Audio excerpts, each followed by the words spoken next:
மத்திய அரசுலேருந்து ஒரு சட்டம் ஒன்று இருக்காங்க. அதாவது என்னென்னா, ஒரு 4 சக்கர ஊர்தி வச்சுருக்கவங்களோ இல்லை வந்து ஒரு நகராட்சியிலையோ மாநகராட்சியில் வேலை செஞ்சு ஓய்வு பெற்ற அந்த பென்ஷன் வாங்குறவங்களுக்கோ இவங்களுக்கு வந்து பென்ஷனோ வாங்கிட்டு இருந்தாங்கன்னா, அது மட்டும் இல்லாமல் அவங்க வீட்டில் வந்துட்டு ரெஃப்ரிஜிரேட்டர், அதாவது வந்து குளிர்சாதன பெட்டி வச்சுருந்தாலோ, இன்னும் வந்து அவங்க வீடு வந்து ஒரு ட்ரிபிள் பெட்ரூம் வீடாக இருந்துச்சுன்னா, ஒரு 3 அறைகள் கொண்ட வீடாக இருந்துச்சுன்னா, இந்த மாதிரி வந்து ஒரு சில காரணங்கள்லாம் வச்சு அவங்க வந்து ரேஷன் பொருட்கள் வந்து இதெல்லாம் இருந்துச்சுன்னா அவங்களுக்கு வந்து கிடையாது அப்படின்னு சொல்லியிருக்காங்க. முக்கியமாக பார்த்தீங்கன்னா, ஒரு மாதத்துக்கு 1 லட்சம் ரூபாய்க்கு மேலே வந்து சம்பளம் வாங்குறவங்களுக்கு ரேஷன் பொருட்கள் கிடையாது. ஏற்கனவே ஜிஎஸ்டி அப்படிங்கிற ஒரு பிரச்சனையில் ஏகப்பட்ட விலை உயர்வு காரணமாக மக்கள் பாதிக்கப்பட்டிருந்த இந்த சூழ்நிலையில் ரேஷன் கடையுடைய ரேஷன் பொருட்களெல்லாம் வந்து ஒரு சில காரணங்களை கூறி இப்படி நிறுத்தியிருக்காங்கிறது வந்து மக்கள்கிட்ட வந்து ரொம்ப பிரச்சனைகள் ஏற்பட்டிருக்கு.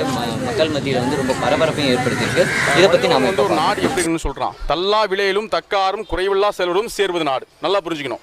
தல்லா விலையிலும் தக்காரும் குறைவில்லா செல்வரும் சேர்வது நாடு. ஒரு நாடுடைய இலக்கணம் எப்படி, ஒரு நாடு எப்படி இருக்கணும்னு சொல்லி வள்ளுவன் சொல்லும்போது குறைவில்லா விளைச்சல் இருக்கணும், உணவு இருக்கணும். விளைச்சல் என்பது உணவருடைய குறியீடு. பிறகு என்ன, தக்காரும் அறிவுள்ளவர்கள் அறிவாற்றுள்ளவர்கள் ஆட்சிப்பிடத்தில் இருக்க வேண்டும் சொல்றது. பிறகு என்ன, குறைவில்லா செல்வரும், செல்வம் வந்து எல்லா மக்களிடத்திலும் குறைவில்லா செல்வம் இருக்கணும். இதுதான் நாடுன்னு வந்து என்னுடைய வள்ளுவன் சொல்றான். எங்க தமிழினுடைய முப்பாட்டன் வள்ளுவன் சொல்லிட்டு இருக்கான். ஆனா அதை நீங்க என்ன செய்யணும்னு சொன்னா, நீங்க முதல்ல விளைச்சல், இங்க விளைச்சலே குறைவு இருக்கக்கூடிய விளைச்சல். ஒரு பக்கத்தில் கதிராமங்கலம் இருக்குது, கதிராமங்கலத்துடைய போராட்டம் பார்க்குறோம். அப்போ விளைநிலையை அழிக்கிற, அப்போ உணவு உற்பத்தி குறையும். அப்போ உணவு உற்பத்தி குறைஞ்சி என்ன செய்யணும்னு சொன்னால், நம்ம எல்லாமே வந்து சந்தைகளில் போய் வாங்க வேண்டிய சூழ்நிலை ஏற்படும். அப்போ இப்போ இருக்கக்கூடிய நேரத்தில் தான் அரசு வந்து அந்த உணவுகள் விநியோகம் செஞ்சாதான் அதை வாங்கி நம்ம வந்து குறைந்த விலையில் வாங்கி சாப்பிடுவாங்க. 2 ரூபாய்க்கு 3 ரூபாய்க்கு அரிசிகள்லாம் நீங்கள் சாப்பிட முடியும். அந்த அரிசி, அந்த சீனியாக இருக்கட்டும், இந்த மாதிரி விஷயங்கள்லாம். அதை இதெல்லாம் நீங்கள் நிறுத்துறீங்கன்னு சொன்னால் மக்கள் எங்கே போவாங்க? அப்போது இந்த நாட்டில் வந்து இன்னொரு யுத்தம் வரும், உணவு யுத்தம் வரலாம்.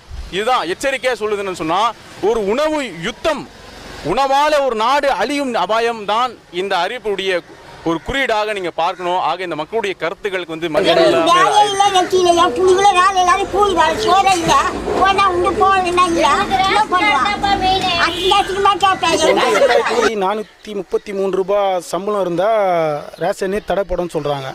ஆல்ரெடி எங்களுக்கு ரேஷனே வரல. இவங்க இது போட்ட பேர் கூட வரோம்லாம் எங்களுக்கு சந்தேகம் தான். இருக்கிற பிரச்சனையே எங்களால் இன்னும் இந்த கவர்மெண்ட் சரியாக பண்ணல.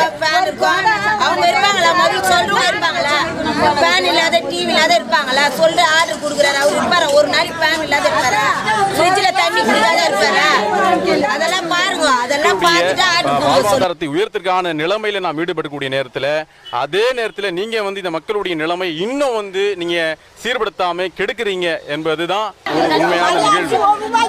அந்த காலத்துல இப்போமா துட்டு கொடுத்து வாங்கினா எங்கிட்டு போவா, வீட்டுக்கிட்டே அதுக்கிட்டு இதுக்கிட்டு எல்லாம் வாங்கி கொடுத்தாங்க. அந்த 8500 ரூபாய் 4 பேருக்கும் போதுமா? போதாது இல்லை. அப்போ ரேஷன் போட்டா தானே. ரேஷன் இல்லைன்னா எப்படி? ரேஷன் போட சொல்லுங்க, அவர்கிட்ட சொல்லுங்க. அவருக்கு எல்லா கஷ்டமும் தெரியும். தெரியாம மோடி, அவர் பேர் மட்டும் மோடி வச்சுன்னு மோடி பருப்பு இல்லைன்றான், எண்ணெய் இல்லைன்றான், போய் கேட்டால் கடையே இல்லைன்றான். அப்புறம் எங்கேருந்து எங்களுக்கு ரேஷன் வரும்? ரேஷனும் வர்றது கிடையாது, ரேஷனும்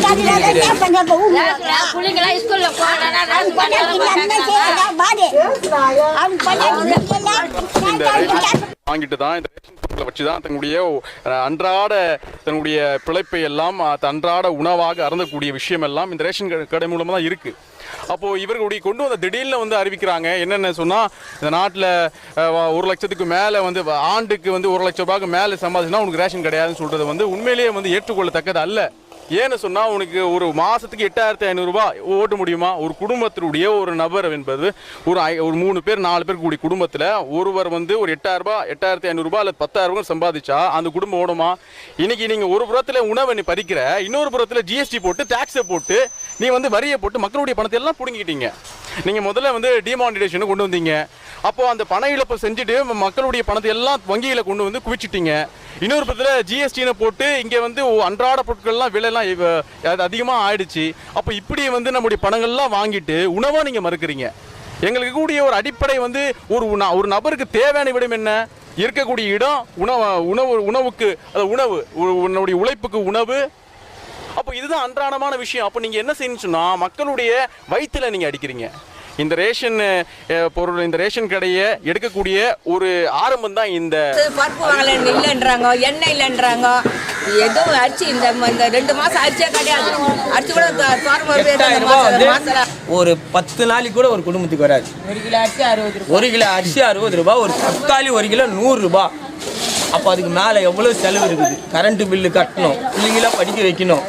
அப்போ 8000 ரூபா வாங்குறவன் பிள்ளைங்கள படிக்க வைக்கக்கூடாது, சோறு தின்னக்கூடாது, எதுவுமே பண்ணாத, எல்லாம் பண்ண முடியாது அந்த 8000 ரூபாயில். இதில் இருக்கிறவங்களுக்கு எல்லாருக்கும் வரி கட்டு, இது ரத்து அது ரத்துனா அப்போ எவ்வளோ தான் ஒரு குடும்பத்துக்கு சம்பாதிக்கணும். நாள் வேலைக்கு போனால் 300 ரூபாய் சம்பளம். அந்த 300 ரூபாய் சம்பளத்தில் பார்த்தீங்கன்னா எங்களோட வீட்டு வாடகை பார்த்தீங்கன்னா 5000 ரூபாய். 4000 ரூபாய் வச்சுக்கிட்டு நாங்கள் என்ன சம்பாதிப்போம்?